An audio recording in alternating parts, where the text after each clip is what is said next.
Welcome भाई लोग। एक बात हम बताएं, बड़ा खुशी हो रहा है हमको कि जो भी अभी इस सवाल में आपको पढ़ा रहे हैं, बता रहे हैं, ये सब बात हम पहले पढ़ा चुके हैं। हमको ये खुशी है कि जो सवाल आते जा रहा है ना, वो बड़ी आसान लगने लगा है हमको खुद। वो इसीलिए क्योंकि हम शुरू से एक सीरीज बनाते जा रहे हैं, खुद से पढ़ते जा रहे हैं और पढ़ाते जा रहे हैं आप सभी को स्टार्टिंग से। तो मेरे लिए आसान है क्योंकि हम खुद सारे ऑप्शन को पढ़ते जा रहे हैं, उसके बारे में जानकारी लेते जा रहे हैं। अगर आप भी ऐसा करिएगा ना, तो पक्का बताते हैं सीबीटी में 100 में से 100 मार्क आइएगा। ठीक है। और चलिए, कोई बात नहीं है भाई, सब आसाने बात है, घबराने का है नहीं। इस सवाल में देखिए, जस्ट इससे पहले हम बता दिए हैं सब बात। उच्च तापमान और उच्च भार वहन क्षमता पर कौन सा मिश्र धातु बेयरिंग कार्य करता है। मतलब बेयरिंग का है ना, मटेरियल पूछ रहा है आपसे, ताकि ऐसा बेयरिंग का नाम बताइए जो उच्च ताप और उच्च भार सहन कर सकता है ना। तो वो जो बना है जिस मटेरियल से, जिस मिश्र धातु से, है ना, उसके बारे में आपसे पूछा जा रहा है। तो देखिए, इसका राइट आंसर हो जाएगा है डी नंबर। ठीक है। कैडमियम आधारित मिश्र धातु, है ना, कैडमियम आधारित एलॉय का जो आपका बेयरिंग बना होता है, वो आपका उच्च तापमान पर, है ना, उच्च भार वहन क्षमता होता है उसके अंदर में, है ना, जो इस मटेरियल से बना होता है जो भी वायरिंग। ठीक है। अब दूसरा बात ये है, कास्ट आयरन। कास्ट आयरन के बारे में भी थोड़ा सा आप लोगों को हम बता देते हैं। कम भार कम गति के लिए कास्ट आयरन वाला बियरिंग का यूज किया जाता है। भैया लिख नहीं पा रहे हैं, मोबाइल है हमारा। कम भार कम गति के लिए कास्ट आयरन वाला बियरिंग का यूज किया जाता है। व्हाइट मेटल, है ना, व्हाइट मेटल के बारे में भी थोड़ा सा जान जाइए। अनबियरिंग की अपेक्षा में कम तापमान पर काम करता है एवं कम भार पर इसका यूज किया जाता है। अगर टीन आधारित अगर व्हाइट मेटल है ना, वह टीन आधारित अगर व्हाइट मेटल है, वह बेबिट, है ना, बेबिट मटेरियल कहलाता है। टीन आधारित अगर व्हाइट मेटल है तो क्या कहलाता है, बेबिट मटेरियल। की बात भी याद रखिएगा। बेबिट मटेरियल जो बना होता है टीन, ठीक है, प्लस लेड प्लस कॉपर। ठीक है। एगो चीज और होता है एंटीमोली, है ना, एंटीमोली। ये तीनों मिल करके अपना लोग का जो होता है बेबिट मटेरियल बना होता है जो टीन आधारित होता है। ठीक है भैया। एक और बचा है क्या, कॉपर सीसा मिश्र धातु, है ना, ये कॉपर लेड एलॉय। तो कॉपर लेड एलॉय जो होता है, ये कैडमियम की अपेक्षा, है ना, कैडमियम की अपेक्षा अधिक भार पर काम कर सकता है। व्हाइट मेटल की अपेक्षा अधिक तापमान पर यह काम कर सकता है। ठीक है ना। अब इसका जो बचा क्या, कैडमियम, कैडमियम बेस्ड एलॉय जो होता है, ये high temperature plus heavy load के लिए यूज किया जाता है। और जो आपसे पूछ रहा था, उच्च तापमान उच्च भार के लिए कौन सा मिश्र धातु का यूज किया जाता है, तो उसका राइट आंसर अपना लोग तो जानिए ना गया है। कुछ है नहीं, सब में सब पढ़ाए हुए हैं। आप शुरू से देखिएगा ना वीडियो, आपको भी मजा आएगा, समझ में आएगा तो फिर तो आसानी ना होगा हो। अगला सवाल पे देख लीजिए क्या कह रहा है। इस धातु की कोडिंग की विधि क्या है। ये फिगर देख रहे हैं ना, इस विधि, ये कोडिंग हो रहा है ना, तो इस कोडिंग विधि कौन सा है ये पूछ रहा है। इस विधि को है ना भैया, कहते हैं, ये राइट आंसर जो है इसका डी हो जाएगा, इलेक्ट्रोप्लेटिक, है ना, इलेक्ट्रोप्लेटिक विधि की कहा जाता है। इस वाले फिगर को देख लीजिए ध्यान से। ठीक है। ये वाला जो है, ये आपका, ये जो आपको दिख रहा है, इसको हम बता देते हैं। जिस पे परत चढ़ाना है ना, जिसकी परत अपना लोग को चढ़ानी है, उसे एनोड से प्रदर्शित करते हैं, उसे एनोड से जोड़ देते हैं, जो प्लस का चिन्ह में होता है एनोड। एनोड से जोड़ देते हैं ये वाला प्लस, ठीक है। और दूसरा वाला सिरा जो है उसको जोड़ते हैं, जिस पर अपना लोग परत चढ़ाएंगे ना उसको, ये धातु यहाँ पे जोड़ देंगे, जिस पे परत अपना लोग को चढ़ाना है उसको कैथोड से जोड़ देते हैं। ये सब बात आप लोग जानते होंगे अगर थ्योरी पढ़े हैं तो। इसको जो है कैथोड माइनस से जोड़ देते हैं, ठीक है। इस प्रोसेस में जो है आपको डीसी सप्लाई देते हैं। ये जो प्रोसेस है इसमें अपना लोग डीसी सप्लाई देते हैं। इसमें करंट जो होता है, इसमें हाई करंट लो वोल्टेज रहता है, तो बात याद रखिएगा। फिगर से भी आपको समझ में आना है और फिगर को भी देख करके आपको आसानी से समझ जाना है, ठीक है। अब दूसरा क्या है, क्लेडिंग, है ना। क्लेडिंग क्या होता है, ये बात भी हम पढ़ाए हुए हैं।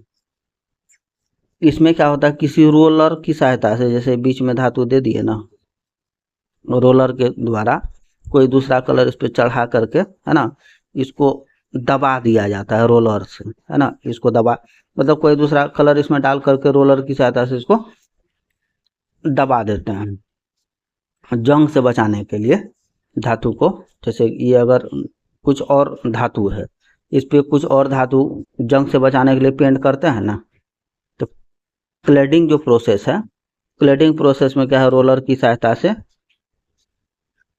जो इसको जंग से बचाने के लिए दूसरा धातु का, है ना, इसके ऊपर में परत लगा करके चढ़ाने का विधि क्लेडिंग कहलाता है ना। रोलर की सहायता से किसी धातु को अलग धातु का परत चढ़ाने का जो विधि है वो आपका क्लेडिंग कहलाता है, ठीक है। अगला सवाल देख लीजिए आप। और एक दो गो चीज तो है, ये था, इसको कहाँ बताया। गैल्वेनाइजिंग क्या होता है, इसमें क्या होता है, जिंक का घोल बना लीजिएगा, ठीक है। जिंक का घोल तैयार करके दूसरे धातु को उसी घोल में डुबा दीजिएगा, जिससे क्या होगा, धातु पर जिंक का परत चढ़ जाएगा, है ना। उस वाले प्रोसेस को अपना लोग क्या कहते हैं, गैल्वेनाइजिंग, है ना। जिंक का इस पे परत चढ़ा दिया जाता है। अगला क्या बचा है, सेराइडिंग, है ना। सेराइजिंग होगा, सेराइजिंग, है ना।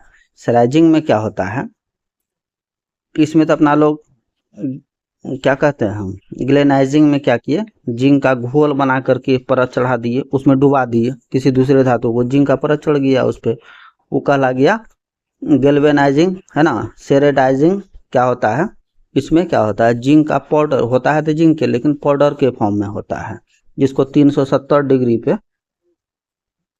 370 डिग्री तक गर्म करके, है ना, दूसरे धातु के परत पर चढ़ाने की विधि सेरेडाइजिंग कहलाता है। इसमें क्या होता है, घुमा घुमा करके, जैसे देखे है ना, सीमेंट और गिट्टी को मिलाता होगा एगो रोलर पे, एगो मशीन आता है ना, सीमेंट गिट्टी बालू और सीमेंट मिलाने का जो विधि है, गोल गोल घूम घूम करके मिलाता जो है, ढलैया वगैरह घर में कराए होंगे, वो मशीन लेके आए होंगे ना, जब उसमें जो है सीमेंट गिट्टी बालू को मिलाते हैं ना, घूमते रहता है ना वो, तो उस प्रकार से मिलाते हैं। तो पाउडर को भी 370 डिग्री का टेम्परेचर पर गर्म करके दूसरे धातु पे जो परत चढ़ाइएगा उसमें बीच में डाल करके उसको घुमा घुमा करके आप आसानी से उस पर परत चढ़ा दीजिएगा, कुछ होना है ये सब बात। अगला चलिए, लंबे समय तक जंग न लगने देने और उच्च पॉलिश को बनाए रखने के लिए धातु की सहन की इलेक्ट्रोप्लेटिंग में किस धातु का उपयोग किया जाता है। उसमें जो है ना, जो उपयोग करते हैं ना धातु, क्रोमियम का उपयोग करते हैं, इतना याद रखिएगा, ठीक है। लेड क्या होता है, निकेल क्या होता है, एल्युमिनियम क्या होता है, ये सब तो हम बताया हुआ है। और यहो वाला जो है ना सवाल आपको हम पहले बताए हैं, आप शुरू से देखिएगा। लंबे समय तक जंग नहीं लगे, उच्च पॉलिशिंग को बनाए रखने के लिए, है ना, पॉलिश चकाचक रहे, उसकी सतह पर इलेक्ट्रोप्लेटिंग देखे ना, यही वाला इलेक्ट्रोप्लेटिंग जो है, यही वाला प्रोसेस से उस पर परत चढ़ाना है, तो उसमें जो अपना लोग उपयोग करिएगा, किस धातु का उपयोग करते हैं, तो वहां इसका राइट आंसर हो जाएगा क्रोमियम। ठीक है, अगला सवाल पे चलिए। कौन सी धातु संक्षारण प्रतिरोधी की रक्षा करती है और कोडिंग पर तापमान भिन्नता के कारण दरार या छिलता नहीं है? देखिए,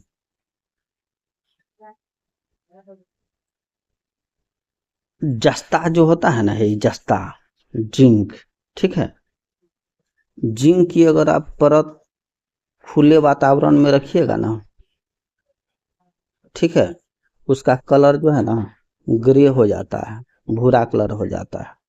खुले वातावरण में अगर रख दीजिएगा तो क्या एक बात और कह सकते हैं, जिंक की परत पर खुले वातावरण में रखने पर कार्बोनेट परत चढ़ जाता है ना, कार्बोनेट परत जो चढ़ जाता है जिसका कलर होता है ग्रे कलर का।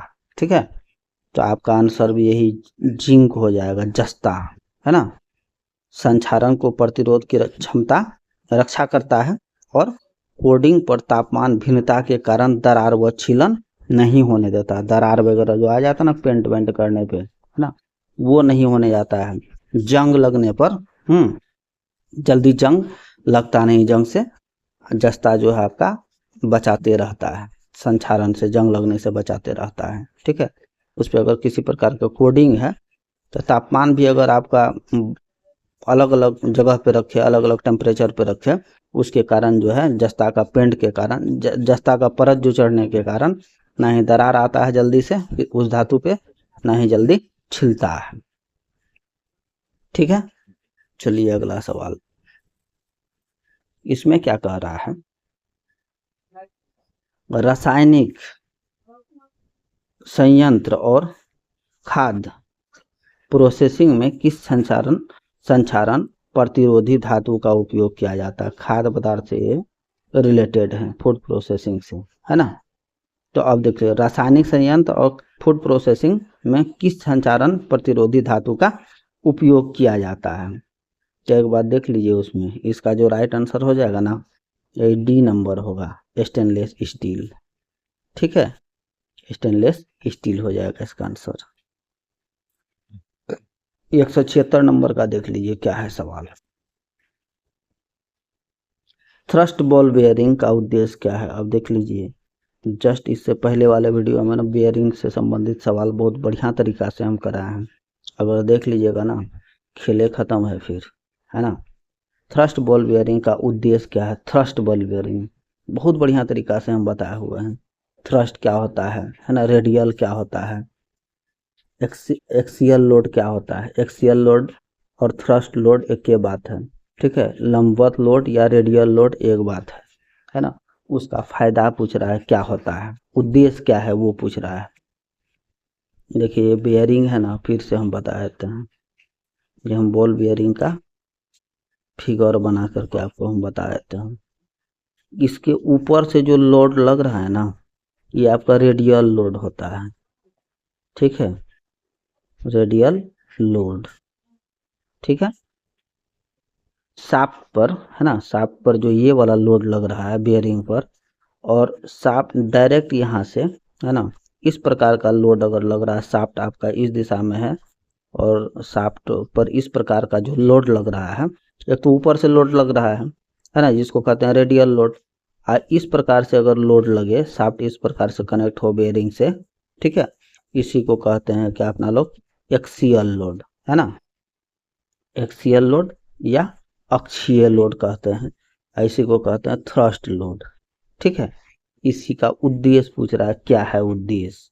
इसका राइट आंसर हो जाएगा भैया, है ना, डी नंबर, ठीक है, वर्टिकल थ्रस्ट लोड, है ना, वर्टिकल थ्रस्ट लोड, है ना। थ्रस्ट बॉल बेयरिंग का उद्देश्य जो होता है वो वर्टिकल लोड को भी सहन कर सकता है ना, इसलिए इसका राइट आंसर हो जाएगा डी। अब एक दो बात और वो हम मौखिक रूप से आपको बता देते हैं। कोई भी अगर रेडियल लोड नहीं लेता है तो वो है थ्रस्ट बॉल बेयरिंग। किसी भी प्रकार का रेडियल लोड अगर जो नहीं लेता है वो जो होता है रेडियल लोड, समझ रहे हैं, ऊपर वाला जो लोड है, ये ऊपर से इसको जो बेयरिंग पे लोड पड़ रहा है, ठीक है, उस प्रकार का अगर लोड जो नहीं ले रहा है, तो जो लोड है ना वो थ्रस्ट बॉल बेयरिंग लोड होता है, थ्रस्ट बॉल बेयरिंग होता है, ठीक है ना, thrust ball bearing. Thrust ball bearing ही पूछ रहा है, इसका उद्देश्य क्या कह रहा है, वर्टिकल थ्रस्ट लोड, ठीक है। अब बाकी आप शुरू से देखिएगा ना तो हमको इतना बताने का जरूरत नहीं पड़ेगा। अगला जो सवाल है आपका, इसमें कह रहा है इस बियरिंग का नाम क्या है। देख लीजिए, फिगर से भी आपको समझ में आ जाना चाहिए। यहाँ जो बियरिंग है ना, ये जो आपका जो लगा हुआ है, यहाँ पे बॉल के जगह पे क्या लगा हुआ है, नीडल लगा हुआ है, ठीक है, नीडल बियरिंग है ये, ठीक है। इसका राइट आंसर हो जाएगा ए, नीडल बियरिंग। अब देख लीजिए, नीडल बियरिंग जो है, इसमें ये देख रहे हैं ना, ये रोलर है, ठीक है, ये रोलर है। और एक दो बात, इसकी जो रोलर की डायमीटर होती है, दूर से 10 mm होता है, ठीक है, 10 mm होता है। रोलर जो होता है, रोलर का जो डाया होता है, इसकी रोलर जो है, उसकी डायमीटर जो होता है आपका 2 mm से 10 mm तक होता है। अब कहीं पूछ देगा नीडल नीडल बियरिंग का रोलर की लंबाई क्या होता है, ठीक है। रोलर की अगर लंबाई आपसे पूछ दिया भैया, तो क्या होगा जान रहे हैं, डायमीटर, डायमीटर का 5%, 5 गुना से 10 गुना होता है, 5 से 10 गुना होता है, ठीक है। एक बात और याद रखिएगा कि नीडल बियरिंग का जो यूज है, जहाँ पर अधिक शुद्धता 60 में अगर चलाना हो आपको, वहाँ पे यूज करते हैं। जैसे हवाई जहाज वगैरह में है ना, इसका यूज किया जाता है। बहुत अधिक लोड के लिए भी इसका यूज किया जाता है, ठीक है। और जहाँ हाउसिंग में भी अगर जगह कम है, तो वहाँ पे नीडल बेयरिंग का यूज किया जाता है, ठीक है। अब टेपर रोलर बेयरिंग देख लीजिए, है ना, ये है आपका टेपर रोलर बेयरिंग, या एंगुलर आपको कह सकते हैं। एंगुलर कंटेंट बॉल बेयरिंग जो होता है, रेडियल और थ्रस्ट दोनों लोड को ये सहन कर सकता है। एक दो को बात ये सब ध्यान में रखना है आप सभी को। समय तो बहुत कम है, बाकी अब क्या कहें आप लोग को, बुक पढ़ लेते तो बड़ी बढ़िया होता। अगला सवाल क्या है देख लीजिए, कनेक्टिंग रॉड और इलेक्ट्रिकल मोटर में कौन सी बेयरिंग सामग्री का उपयोग किया जाता है। कनेक्टिंग रॉड, देखे ना, इंजन के अंदर में रहता है कनेक्टिंग रॉड, जो पिस्टन को क्रैंक से जोड़ता है, उसे वो कहते हैं कनेक्टिंग रॉड। और इलेक्ट्रिकल मोटर, है ना, में कौन सा बेयरिंग सामग्री का उपयोग किया जाता है, ठीक है।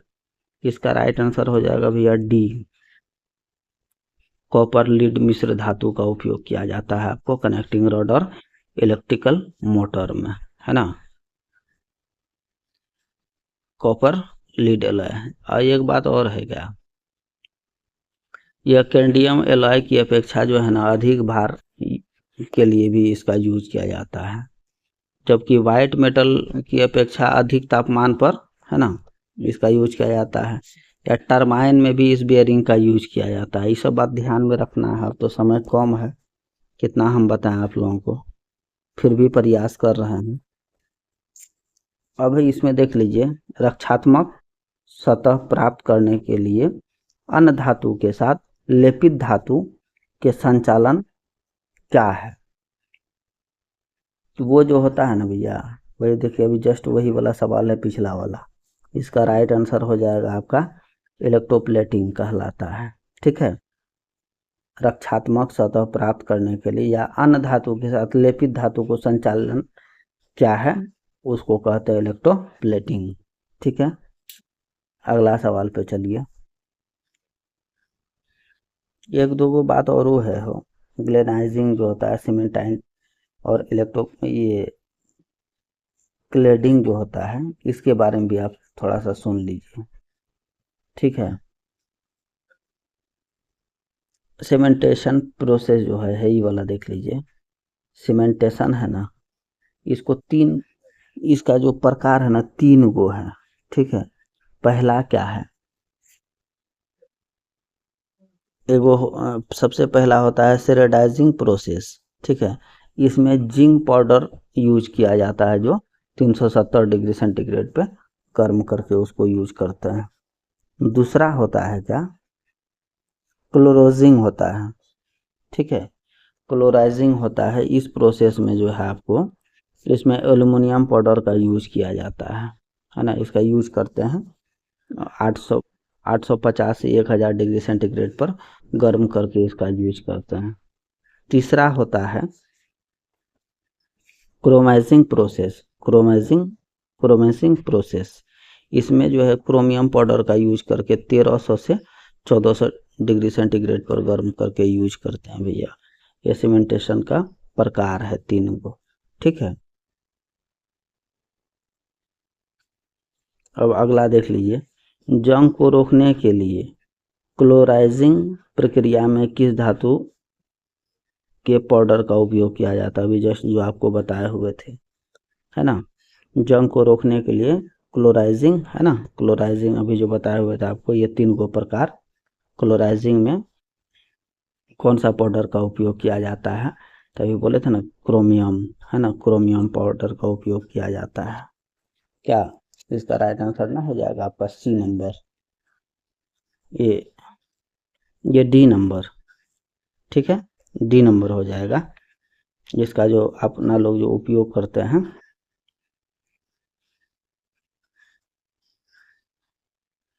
एल्युमिनियम पाउडर का प्रयोग जो करते हैं आप लोग क्लोराइजिंग प्रक्रिया में, क्लोराइजिंग प्रोसेस में जो है पाउडर का उपयोग जो करते हैं वो एल्युमिनियम पाउडर का उपयोग करते हैं, ठीक है ना।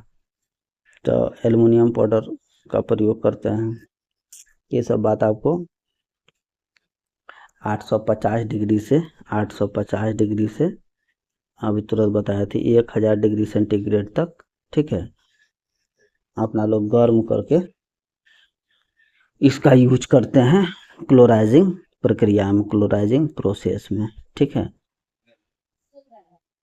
एल्युमिनियम का पाउडर का प्रयोग करते हैं। यही सब बात था, कोई खास बात है नहीं, ठीक है। आप लोग लेकिन ध्यान से थोड़ा सा देख लीजिएगा, शुरू से पढ़ लीजिएगा ना, मेरे ख्याल से आसान लगेगा आप सभी को।